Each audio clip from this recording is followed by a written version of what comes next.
औज़ु बिल्लाहि मिनश शैतानिर रजीम बिस्मिल्लाहिर्रहमानिर्रहीम। कर्ज़ एक ऐसी लानत है कि जो इसमें एक दफ़ा जकड़ा जाता है उसका इस मुश्किल में से निकलना बहुत मुश्किल हो जाता है। और जिन लोगों ने कर्ज़ लेना होता है वो फ़र्द की ज़िंदगी को अजीरन बना देते हैं। कभी एक से पैसे लेकर आदमी दूसरे को दे रहा होता है, कभी दूसरे से लेकर तीसरे को अपना सर्कल चला रहा होता है, लेकिन ये तरीक़ाकार भी आखिरकार उसके मसाइल में इजाफा ही करता है और मुतअद्दिद लोग उससे कर्ज़ के वापसी के ख्वाह होते हैं।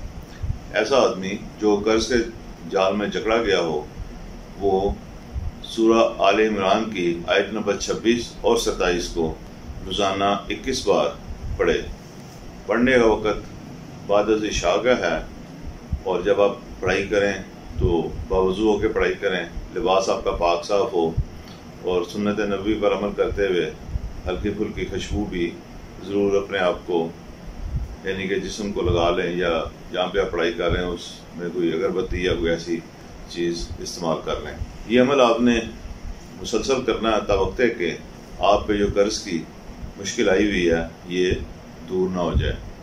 इन दोनों आयात कुरानी को आपने रोज़ाना 41 मरतबा पढ़ना है और दुआएं पढ़ाई कोशिश करें कि जहाँ पे आपने ये वजीफ़ा शुरू किया है उसी जगह पे आप इसको हमेशा पढ़ते रहें। पढ़ाई के बाद सच्चे दिल के साथ अपने मामलात के हल और कर्ज़ से निजात के लिए दुआ करें। इंशाअल्लाह ताला अल्लाह आसानियाँ पैदा करने वाला है और आपके मामले में भी आसानी फरमाए। इस वाले से ये भी याद रखें कि जो आपके अपने अखराजात हैं और जो आपके तर्ज़ ज़िंदगी है इस पर भी तवज्जो देने की ज़रूरत होती है, क्योंकि आम तौर पर कर्ज़ की लानत में मुब्तला होने वाले अफराद गैर ज़रूरी अखराजात का भी शिकार होते हैं और ऐसी जगहों पर पैसे खर्च करते हैं जहाँ पे उन्हें नहीं करने चाहिए। बहरहाल अल्लाह ताला आपको हदायत अता फरमाए और आपके मामलात में आसानी पैदा फरमाए।